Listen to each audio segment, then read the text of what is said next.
السلام علیکم ورحمۃ اللہ تعالی وبرکاتہ۔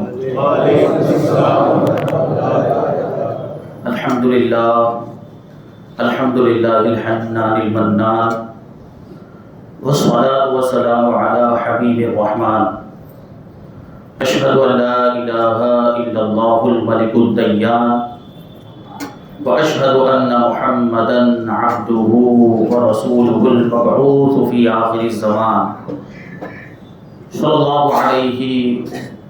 وعلی آلہ واصحابہ ما دام النیران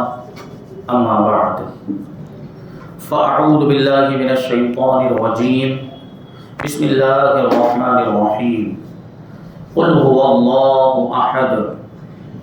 اللہ الصمد لم یلد ولم یولد ولم یکن له کفوا احد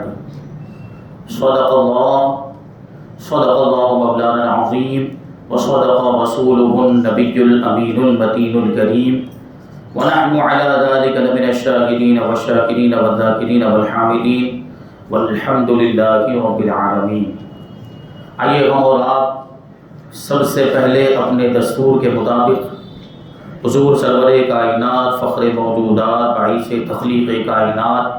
احمد مجتبی محمد مصطفیٰ صلی اللہ علیہ وسلم کی مقدس بارگاہ میں درود و سلام کا ہدیہ پیش کریں اور پڑھیں اللہم صلی علی سیدنا و مولانا محمد معدن الجود والکرم وآلہ الکرام وابنہ الکریم وبارک وسلم صلاۃ و سلام علیک یا رسول اللہ صلی اللہ تعالی علیہ وسلم۔ عزیزان ملت اسلامیہ، گزشتہ جمعہ میں ہم یہ گفتگو کر رہے تھے کہ ایک سوال ہے جو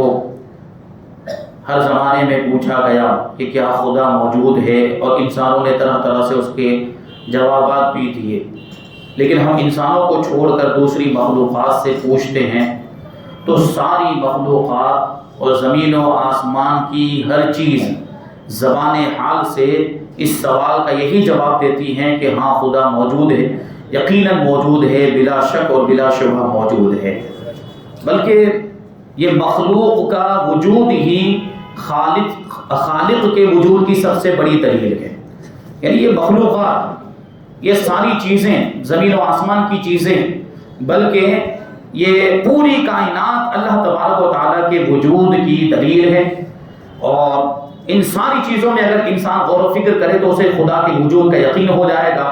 وہ ان ساری چیزوں میں غور و فکر کر کے ان کو دیکھ کر اپنے رب کو پہچان سکتا ہے، کیونکہ کائنات کی ہر چیز میں، ہر مخلوق میں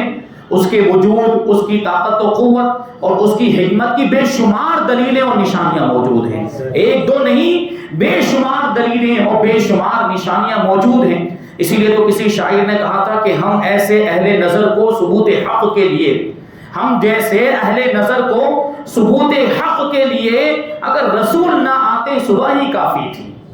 یعنی اگر رسول پاک صلی اللہ علیہ وسلم تشریف نہ لاتے، انبیاء کرام نہ آتے، انبیاء کرام کو تو اللہ تبارک و تعالیٰ نے اتمام حجت کے لیے بھیجا ہے، ورنہ انبیاء کرام سے پہلے انسانوں کو عقل عطا فرمائی اور ان کو غور و فکر کا مادہ دیا اور سوچنے سمجھنے کی ان کو قوت و صلاحیت عطا فرمائی۔ اپنی عقل کے ذریعے غور و فکر کر کے وہ اللہ تبارک و تعالیٰ کے وجود کو جان سکتے تھے، اللہ تبارک و تعالیٰ کو پہچان سکتے تھے۔ ان ساری کائنات کی چیزوں میں، قدرت کے مناظر میں غور و فکر کر کے اللہ تبارک و تعالیٰ کو وہ پہچان سکتے تھے۔ تو رسول نہ آتے پھر بھی جاننا اور ماننا ضروری تھا کہ اس پوری کائنات کا کوئی پیدا کرنے والا ہے، وہی خدا ہے، اسی کا نام اللہ ہے۔ تو یہ کائنات کا ذرہ ذرہ پکار کر کہہ رہا ہے، اور کائنات کے ذرے ذرے میں اللہ کے وجود کے جلوے ہم دیکھ رہے ہیں اور جلووں کی تجلیاں ہمیں نظر آ رہی ہیں۔ اسی لیے تو علامہ آسی علیہ الرحمہ فرماتے ہیں کہ بے حجابی یہ کہ ہر ذرے میں جلوہ آشکار، بے حجابی یہ کہ ہر ذرے میں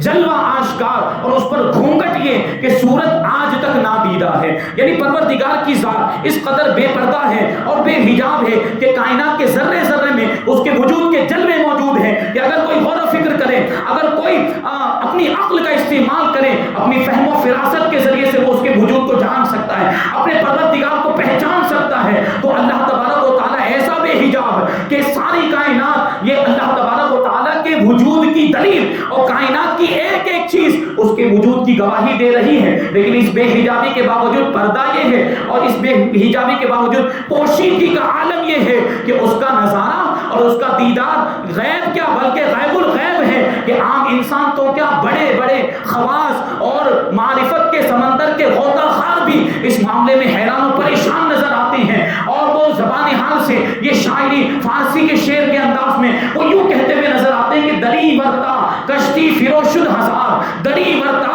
کشتی فروشد ہزار کہ پیدا نہ شد تختہ در کنار، یعنی اس دریائے معرفت میں، معرفت کے سمندر میں ہزاروں کشتیاں ڈوب چکی ہیں، اور حال یہ ہے کہ ایک بھی کشتی کا جو تختہ ہے، ایک تختہ بھی یہ ساحل مراد تک نہیں پہنچا ہے، کنارے تک نہیں پہنچ پایا۔ مطلب کیا ہوا کہ بڑے بڑے معرفت کے سمندر میں غوطہ لگانے والے، ان لوگوں نے غوطہ لگایا اور غوطہ لگانے کے بعد ڈوب گئے، لیکن گوہر مراد کو حاصل نہیں کر پائے، اس سمندر سے اللہ تبارک و تعالیٰ کی معرفت کے موتی حاصل نہیں کر پائے۔ یہ حال ہے جو شاعر کہتا ہے کہ آنکھ نے جلوہ دیکھا ہے اس میں گویائی نہیں، آنکھ نے جلوہ دیکھا ہے اس میں گویائی نہیں، اگر اور زبان گویا ہے لیکن اس میں بینائی نہیں، تو ایسی حالت میں بھلا تیری ثنا کیسے ہو، ایسی حالت میں بھلا کیسے ہو تیری ثنا کہ اس میں گویائی نہیں تو اس میں بینائی نہیں۔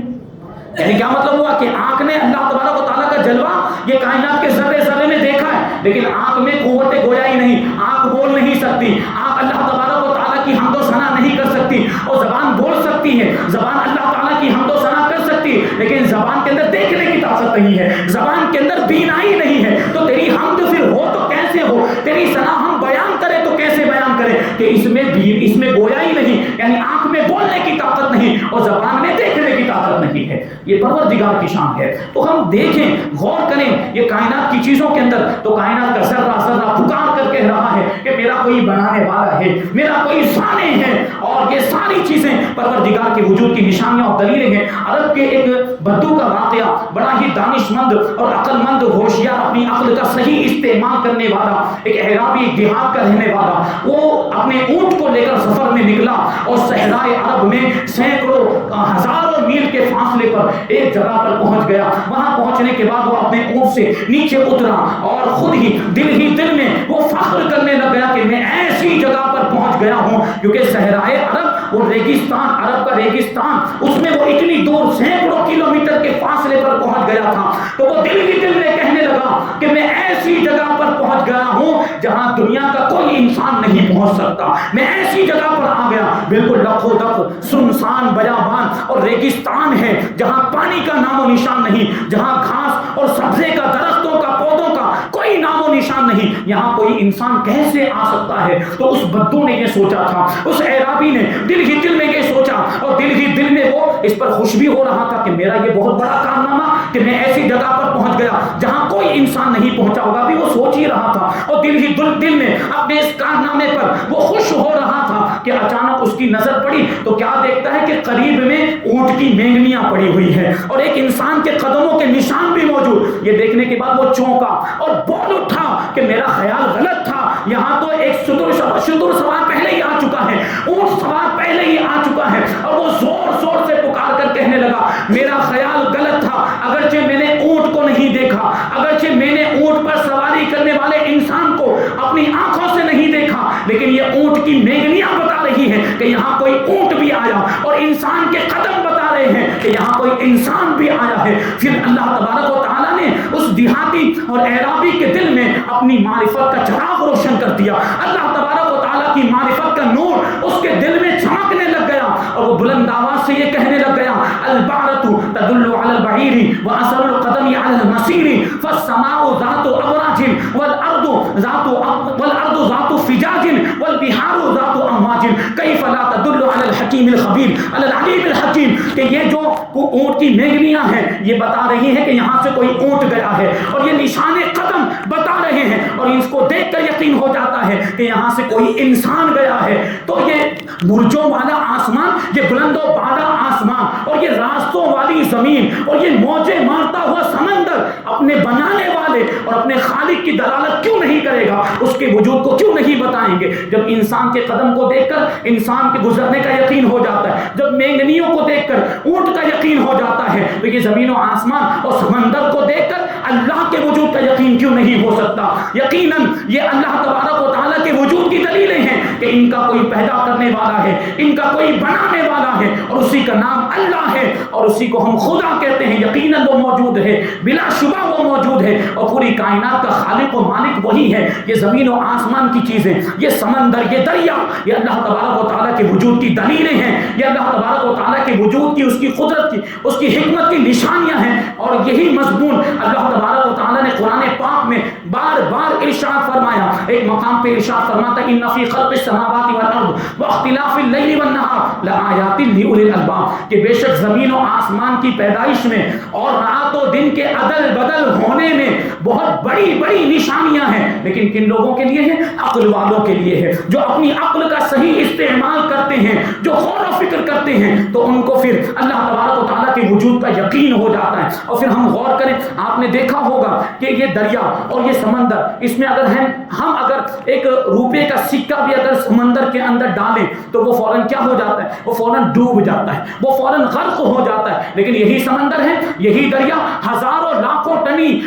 وزنی بڑے بڑے جہاز، اور اس میں لکڑا بھی ہوتا ہے، اس میں تانبا بھی ہوتا ہے، اس میں یہ لوہا بھی ہوتا ہے، اور لاکھوں ٹن وزنی جہاز یہ اسی سمندر کے اوپر ایسے تیرتا ہے جیسے کوئی ہلکا پھلکا تنکا ہو، کوئی لکڑی کا چھوٹا سا ٹکڑا ہو، جس طریقے سے کوئی لکڑی کا چھوٹا سا ٹکڑا پانی پر تیرا کرتا ہے، یہ ہزاروں اور لاکھوں ٹن وزنی جہاز بھی یہ پانی پر تیرتا ہے۔ یہ بھی اللہ کی ایک نشانی ہے، اللہ کے وجود کی ایک نشانی، کہ وہی سمندر جس میں چھوٹا سا سکہ ڈوب جایا کرتا ہے، اتنا بڑا، اتنا بھاری وزنی اور لاکھوں وزنی سامان لے کر چلنے والا، جس پر بہت زیادہ سامان بھی لگا ہوا ہوتا ہے، پھر بھی یہ جہاز ڈوبتا نہیں ہے۔ یہ اللہ کے وجود کی دلیل ہے۔ اللہ تبارک و تعالیٰ اس بارے میں ارشاد فرماتا ہے الم تر ان الفلک تجری بنعمت اللہ لیریکم من آیاتہ ان فی ذلک لآیات لکل صبار شکور، کہ اے دیکھنے والے، کیا تو نے نہیں دیکھا کہ یہ کشتیاں اللہ تبارک و تعالیٰ کی نعمت سے سمندر میں جاری رہتی ہیں، سمندر میں چلتی رہتی ہیں، تاکہ اللہ تبارک و تعالیٰ تمہیں اپنی نشانیاں دکھائے کہ بے شک یہ کشتیوں کے چلنے میں اور ان ساری چیزوں میں ہر صبر کرنے والے کے لیے اور ہر شکر کرنے والے کے لیے بڑی بڑی نشانیاں موجود ہیں۔ کہ وہ کشتیوں کے چلنے میں غور و فکر کرے، یہ کشتیاں چلتی، یہ بڑے بڑے جہاز چلتے ہیں اور ڈوبتے نہیں ہیں، تو ان کو ڈوبنے سے بچانے والی ذات کون ہے؟ وہی تو پروردگار ہے، وہی خدا ہے، وہی اللہ ہے، اور یقیناً وہ موجود ہے، بلا شبہ وہ موجود ہے۔ تو ہم غور کریں تو قانون قدرت تو یہی ہے، قانون فطرت تو یہی ہے کہ لکڑی کا بنا ہوا بڑے سے بڑا جہاز بھی وہ سمندر کے اندر ڈوبتا نہیں، پانی کے اندر ڈوبتا نہیں، لیکن اگر کوئی خدا کی قدرت کا مقابلہ کرے، اگر کوئی خدا کی قدرت کو چیلنج کرے، اگر کوئی نظام قدرت کو بدلنا چاہے اور اس کا موازنہ کرنا چاہے اور اپنے آپ کو بڑا سمجھنے لگ جائے اور تکبر کرے، غرور کرے، تو پھر اللہ تبارک و تعالیٰ اس کے تکبر کو، اس کے غرور اور گھمنڈ کو مٹی میں ملا دیا کرتا ہے۔ ٹائٹینک جہاز کے بارے میں کون نہیں جانتا؟ اتنا بڑا جہاز اس نے بنا دیا، یہ ایک حقیقت ہے، اگرچہ اس پر فلم بھی بن چکی، فلم دیکھنے کی اجازت نہیں، لیکن 1912 میں یہ حقیقت میں واقعہ پیش آیا، اتنا بڑا ٹائٹینک جہاز اس نے بنایا، اور بنانے کے بعد اس کے مالک نے یہ دعویٰ کیا تھا کہ اسے اب کوئی نہیں ڈبا سکتا، یہاں تک کہ معاذ اللہ خدا بھی نہیں ڈبا سکتا۔ اس نے خدا کا مقابلہ کیا تھا، اس نے غرور کیا تھا اور اس نے تکبر کیا تھا، تو اللہ تبارک و تعالیٰ نے اس کے غرور اور اس کے تکبر کو مٹی میں ملا دیا، اس کی عاجزی اور اس کی بے مائگی کو اللہ تبارک و تعالیٰ نے اس طریقے سے ظاہر فرمایا کہ اتنا بڑا جہاز جس کے بارے میں اس کے مالک نے یہ کہا تھا کہ اسے خدا بھی نہیں ڈبا سکتا، ایک معمولی سے برف کے ٹیلے کے ذریعے سے اللہ تبارک و تعالیٰ نے پورے ٹائٹینک جہاز کو ڈبا دیا اور غرق کر دیا ہے۔ یہ اللہ تعالیٰ کی قدرت ہے۔ اگر اللہ چاہے تو وہ جہاز تیرے، لاکھوں ٹن وزنی سامان لے کر بھی تیرتا ہے، لیکن اگر پروردگار نہ چاہے تو وہی جہاز ڈوب جایا کرتا ہے، وہی جہاز ڈوب جایا کرتا ہے۔ اور آپ دیکھیں کہ جن لوگوں نے بھی اللہ کی قدرت کا مقابلہ کیا، تکبر اور غرور کیا، اپنے آپ کو بڑا سمجھا، اللہ تبارک و تعالیٰ نے ان کو کیفر کردار تک پہنچایا، ان کو برا انجام بھگتنا پڑا۔ آپ نے نمرود کا واقعہ سنا ہوگا کہ نمرود نے خدائی کا دعویٰ کیا تھا، وہ لوگوں سے اپنے آپ کو سجدہ کرواتا تھا، اللہ تبارک و تعالیٰ نے اس کا انجام کیسا کیا؟ اس کا انجام پوری دنیا نے دیکھا کہ ایک مچھر کے ذریعے اس کو ہلاک کیا گیا، اور اس طریقے سے اس کی عاجزی کو لوگوں کے سامنے ظاہر کیا گیا کہ انسان مخلوق ہے، انسان کبھی خالق نہیں بن سکتا، انسان کبھی خدا ہو ہی نہیں سکتا۔ خدا تو وہ ہے جو انسان کو بھی پیدا کرنے والا ہے، جو ساری مخلوقات کو پیدا کرنے والا ہے۔ یہ پروردگار کی شان قدرت ہے۔ ہم غور کرتے چلیں، ہم دیکھتے ہوئے چلیں تو یہ نشانیاں یہ پوری کائنات کے اندر موجود ہیں۔ اور یہ جو دانش مند اعرابی کا واقعہ بھی ہمیں بتا رہا ہے کہ یہ چیزیں اگر ہمیں غور و فکر کریں تو ہمیں خود ہی خدا کے وجود کا یقین ہو جائے، انسانوں کو اللہ تبارک و تعالیٰ کی پہچان حاصل ہو جائے۔ تو یہ باتیں ہیں۔ میں نے ایک امام اعظم ابو حنیفہ رضی اللہ تعالیٰ عنہ کا واقعہ اس سے پہلے سنایا تھا کہ ایک دہریے سے آپ کا مناظرہ ہو گیا تو آپ نے دلیل کے طور پر کیا پیش کیا تھا کہ اگر میں تم سے یہ کہوں کہ میں ابھی آ رہا تھا تو میں نے دریا کے کنارے پر یہ منظر دیکھا کہ ایک درخت خود بخود کٹ گیا، اس کے خود بخود تختے تیار ہو گئے اور تختوں سے خود بخود کشتی بن گئی، اور وہ کشتی خود بخود دریا میں چلی گئی، اور ادھر سے ادھر، ادھر کے مسافروں کو ادھر اور ادھر کے مسافروں کو ادھر لانے لے جانے لگ گئی، اور خود ہی کرایہ بھی وصول کرنے لگ گئی۔ تو کیا تم اس بات کا یقین کرو گے؟ تو وہ دہریہ جو خدا کا منکر تھا وہ کہنے لگا کہ یہ کیسے ممکن ہے، یہ کیسے ہو سکتا ہے کہ ایک درخت خود بخود کٹ جائے اور خود بخود اس کے تختے بن جائیں، خود بخود اس کشتی تیار ہو جائے، اور کشتی خود بخود بغیر کسی کے چلائے وہ دریا میں پہنچ بھی جائے اور چلنے بھی لگ جائے اور خود ہی کرایہ وصول کرنے لگ جائے، یہ بغیر کسی بنانے والے کے ہو ہی نہیں سکتا۔ تو امام اعظم نے کیا جواب دیا تھا؟ امام اعظم نے ارشاد فرمایا کہ یہ تم کہہ رہے ہو کہ یہ کشتی بغیر کسی بنانے والے کے نہیں بن سکتی، تو یہ پوری کائنات بغیر کسی بنانے والے کے کیسے بن سکتی ہے؟ یقیناً اس کائنات کا کوئی بنانے والا ہے، وہی خدا ہے، اس کا نام اللہ ہے، وہ یقیناً موجود ہے۔ یہ امام مالک اور امام اعظم ابو حنیفہ رضی اللہ تعالیٰ عنہ نے جواب دیا تھا اس کو۔ امام اعظم ابو حنیفہ کی بصیرت، کیونکہ ظاہر سی بات وہ تو دہریہ تھا اور وہ تو منکر خدا تھا، وہ تو قرآن کو ماننے والا ہی نہیں تھا، وہ حدیث کو ماننے والا ہی نہیں تھا۔ اس کو قرآن کی دلیل دی جاتی وہ انکار کر دیتا، اس کو حدیث پاک پڑھ کے سنائی جاتی وہ نہیں مانتا۔ اس لیے امام اعظم ابو حنیفہ نے عقلی دلیل دی اور عقلی دلیل کے ذریعے اس کو عاجز کر دیا اور اس کو ماننا پڑا، وہ لاجواب ہو گیا اور کلمہ پڑھ کے مسلمان ہو گیا۔ تو اسی طریقے کا ایک واقعہ امام مالک رضی اللہ تعالیٰ عنہ کے بارے میں ہے کہ امام مالک سے خلیفہ بغداد ہارون رشید نے ایک مرتبہ یہ سوال کیا، ان کی بارگاہ میں عرض کیا کہ کوئی مختصر سی سیدھی سادی دلیل عطا فرمائیں کہ جس دلیل کے ذریعے بڑی آسانی کے ساتھ ہر کوئی سمجھ جائے کہ اللہ تبارک و تعالیٰ موجود ہے، ہر انسان کو سمجھ میں آ جائے کہ اللہ تبارک و تعالیٰ موجود ہے۔ تو امام مالک رضی اللہ تعالیٰ عنہ نے جواب دیا، کیونکہ جو مومن ہوگا، جو ایمان والا ہوگا، وہ تو قرآن و حدیث کی دلیل سے سمجھ جائے گا، لیکن جو کافر ہوگا، جو منکر ہوگا، اس کو کیسے سمجھایا جائے؟ تو امام مالک نے ایسی ہی دلیل عطا فرمائی کہ کوئی بھی انسان سنے، چاہے وہ کسی بھی مذہب سے تعلق رکھنے والا ہو یا لا مذہب ہو، اس کا کوئی مذہب نہ ہو، سیکولر ہو، مذہبی کا انکار کرتا ہو یا خدا کے وجود ہی کا منکر ہو، وہ اس دلیل کو جب سنے اور اس میں غور کرے تو اسے بھی خدا کے وجود کا یقین ہو جائے۔ امام مالک رضی اللہ تعالیٰ عنہ نے خلیفہ ہارون رشید سے کہا کہ دیکھو کہ یہ انسان جو ہے یہ ایک معمولی سے نطفے سے پیدا ہوا، نطفے سے یعنی منی کے قطرے سے پیدا ہوا، اور اس انسان کے چہرے میں، ہر انسان کے چہرے میں آنکھ ہے، کان ہے، ناک ہے، منہ ہے، رخسار یعنی گال ہے، تھوڑی اور پیشانی،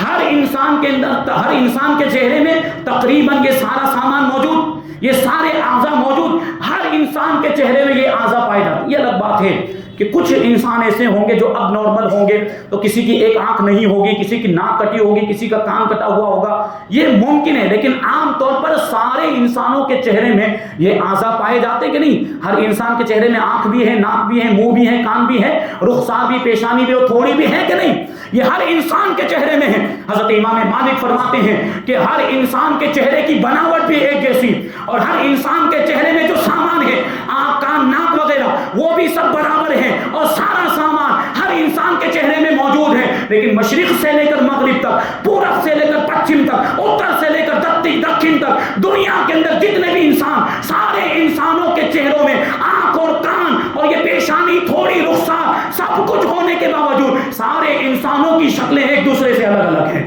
سارے انسانوں کی صورتیں ایک دوسرے سے الگ ہیں۔ تو یہ کون ہے؟ یہ کس نے یہ شکلیں مختلف بنائی؟ وہی وجود، وہی پروردگار، وہی حکمت والا ہے، وہی قدرت والا ہے، جس نے سارے انسانوں کی شکل و صورت کو الگ الگ بنایا، ممتاز بنایا۔ اب آپ کہہ سکتے ہیں کہ کچھ انسان تو ایسے ہوتے ہیں جن کی شکلیں دوسرے انسان سے ملتی ہیں، ڈپلیکیٹ کہا جاتا ہے، لیکن غور کریں گے اور اس پہ آپ تحقیق کریں گے تو کوئی نہ کوئی فرق ضرور نظر آئے گا. یعنی اگرچہ ظاہری طور پر دیکھنے میں لگے کہ دونوں ایک جیسے ہیں, لیکن کوئی نہ کوئی معمولی حصہ یا باریک حصہ, کوئی نہ کوئی فرق ضرور ہوگا. یہ پروردگار کی قدرت ہے کہ ہزاروں لاکھوں کروڑوں انسان, لیکن سارے انسانوں کی شکلیں اس پروردگار نے الگ الگ بنائی. تو یہ انسانوں کی شکلیں خود گواہی دے رہی ہیں کہ ان کا کوئی بنانے والا ہے, وہ علم و حکمت والا ہے, وہ پروردگار ہے. اور اس نے اپنی یہ شان قرآن پاک کے اندر یوں بیان کر فرمائی, هو الذی یصورکم فی الارحام کیف یشاء, کہ وہی ہے پاک پروردگار جو ماں کے رحم میں,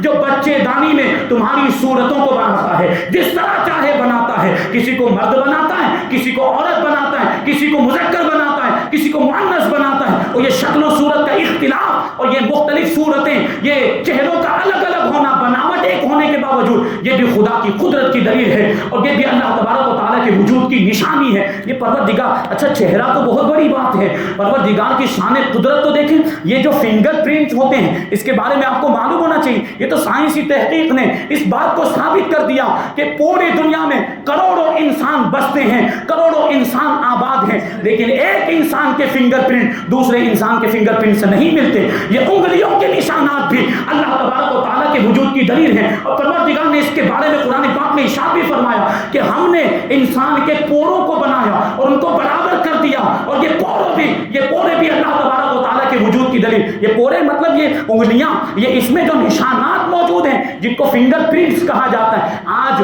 اس کو جرم کی دنیا کے اندر, کرائم کی دنیا کے اندر دلیل کے طور پر, ثبوت کے طور پر پیش کیا جاتا ہے کہ نہیں پیش کیا جاتا. کہیں سے بھی جو کرائم اسپاٹ ہوتا ہے, جہاں پر جرم ہوا ہوتا ہے, اس جگہ سے وہ فنگر پرنٹس حاصل کرتے ہیں, انگلیوں کے نشانات حاصل کرتے ہیں. گلاس کے اوپر یا کسی اور سامان کے اوپر ان کو فنگر پرنٹ مل جاتے ہیں, پھر وہ فنگر پرنٹ ملاتے ہیں اور اس سے وہ مجرم تک پہنچ جاتے ہیں. کیوں؟ اس کی وجہ یہی ہے کہ ایک انسان کے فنگر پرنٹ دوسرے انسان کے فنگر پرنٹ سے مختلف ہوتے ہیں اور یہ آپس میں ملتے جلتے نہیں ہوتے. یہ پروردگار کی قدرت. انگلیاں ایک جیسی, انگلیوں کے جوڑ ایک جیسے, ہر انسان کی انگلی میں 3 جوڑ ہوں گے اور انداز, بناوٹ کا انداز بھی ویسا ہی, لیکن یہ نشانات دیکھیں, یہ پروردگار کی قدرت کی نشانی کہ لاکھوں کروڑوں انسان ہیں, لیکن اس کے باوجود ہر انسان کی انگلیوں کے نشانات ایک دوسرے سے الگ یہ پروردگار نے بنائے. یہ نشانات بھی اللہ تعالیٰ کے وجود کی دلیل ہیں. اب ہم امام شافعی کے واقعے کو دیکھیں. امام شافعی رضی اللہ تعالیٰ عنہ ایک مرتبہ ایک باغ کے اندر موجود تھے.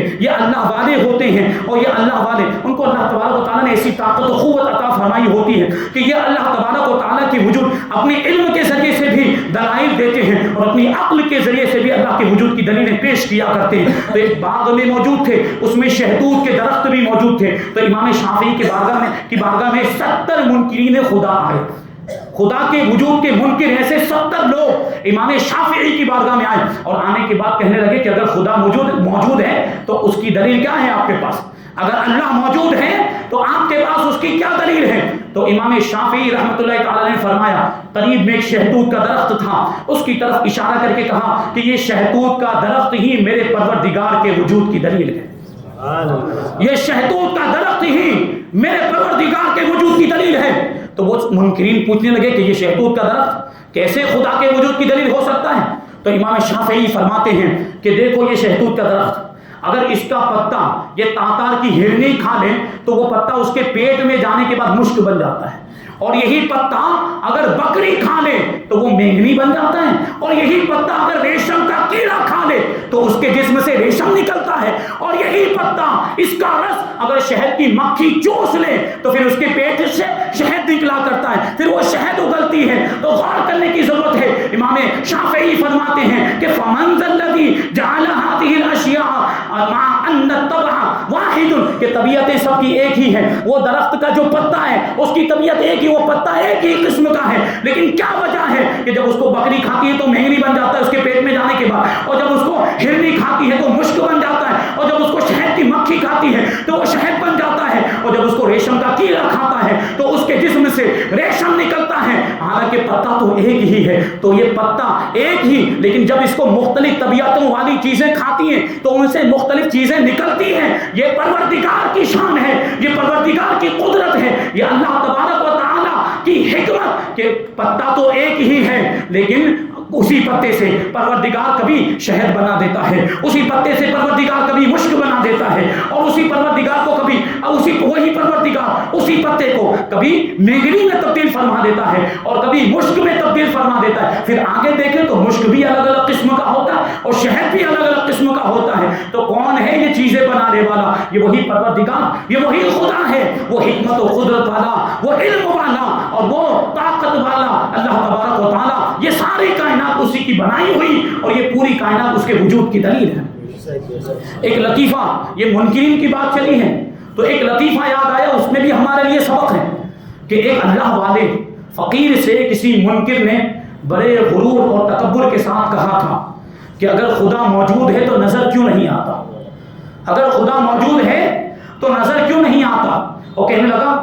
کہ جب تک میں خدا کو نہیں دیکھوں گا وہاں تک نہیں مانوں گا.